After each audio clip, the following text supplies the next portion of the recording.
Top quality और consistent performance के लिए सिर्फ सिल्वर पंप्स, नाम याद रखना। यमन में इजरायली एयरफोर्स ने स्ट्राइक की है। यमन में अल हुदैदा और रास ईसा में हमला किया गया है। इजरायल ने हूती के ठिकानों पर यह बड़ा अटैक किया है। इजरायली हमले में हूती के ठिकाने तबाह हो गए हैं, ये जानकारी मिल रही है। तो बड़ा हमला था ये जो अल हुदैदा और रास ईसा में किया गया है, इसकी वजह से हूती के ठिकाने तबाह हुए हैं। ये बड़ी एयर स्ट्राइक थी, बहुत पिन पॉइंटेड अटैक किया है हूती के ठिकानों को तबाह करने के लिए। एक और बड़ी खबर यह कि यमन पर हमले के बाद इजरायल ने बयान भी दिया है। इजरायल पर हूती के हमलों का जवाब दिया गया, ये कहा इजरायल ने। इजरायल के दुश्मनों पर हमला जारी रहेगा। तो देखिए, ये इजरायल की तरफ से बयान दिया गया है कि इजरायल के दुश्मन जो इजरायल पर हमला कर रहे थे उन्हें जवाब दिया गया है और जो इजरायल के दुश्मन हैं उन पर हमले जारी रहेंगे।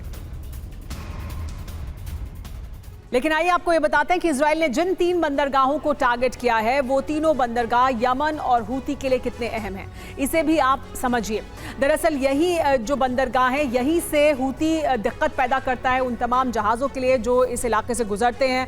इजरायल के लिए दिक्कत पैदा करता है। तो हुदैदा में यमन का ये प्रमुख बंदरगाह है, यहाँ पर हमला किया है। यहाँ पर हूती के जो ठिकाने हैं उन्हें ख़त्म किया है। रास कातिब रणनीतिक रूप से बहुत महत्वपूर्ण है ये बंदरगाह, यहाँ पर हमला किया है। और सलेफ हूती विद्रोहियों का ठिकाना यहीं पर मौजूद है, तो इसको भी निशाना बनाया गया है।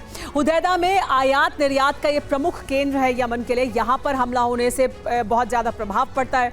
रास कातिब में सैन्य ठिकाने के रूप में इसका उपयोग करता है हूती, इस वजह से यहाँ पर हमला है।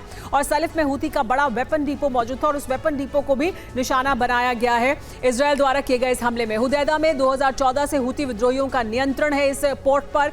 रास कातिब में तेल टर्मिनल और भंडारण की सुविधा मौजूद है। यहाँ पर तेल का टर्मिनल है, यहाँ पर उसका भंडारण किया जा सकता है। वहाँ हमला हुआ है। और सलिफ में सैन्य आपूर्ति और रसद का केंद्र है ये हूती के लिए, इसको भी निशाना बनाया है। तो इजरायल ने बहुत पिन पॉइंटेड और प्रिसाइज अटैक किए हैं ताकि हूती को नुकसान पहुंचाया जा सके।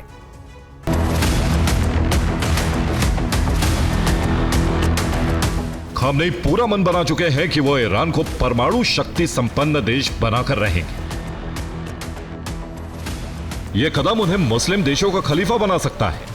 यही वजह है कि इजराइल और अमेरिका खामनेई का खात्मा करके ईरान का परमाणु कार्यक्रम बंद कराना चाहते हैं। इजराइल कभी भी हमला कर सकता है, इसके लिए अजरबैजान से मदद मांगी है।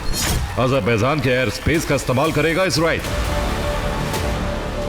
हालांकि खतरा इस बात का भी है कि इजराइल को धोखा मिले, क्योंकि पिछली बार गुप्त रूप से इराक, सऊदी अरब और अजरबैजान ने ईरान की मदद की थी। ऐसे में सवाल उठ रहा है, अगर अब युद्ध हुआ तो ये देश किसके साथ होंगे?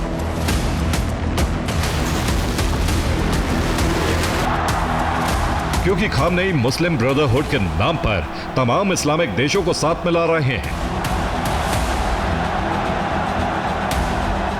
जिससे युद्ध धर्म युद्ध में बदल जाए और अमेरिका इजराइल से सारे देश ईरान के साथ आ जाए।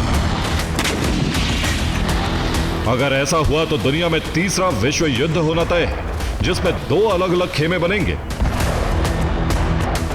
और उसका एपिसेंटर अरब हो सकता है।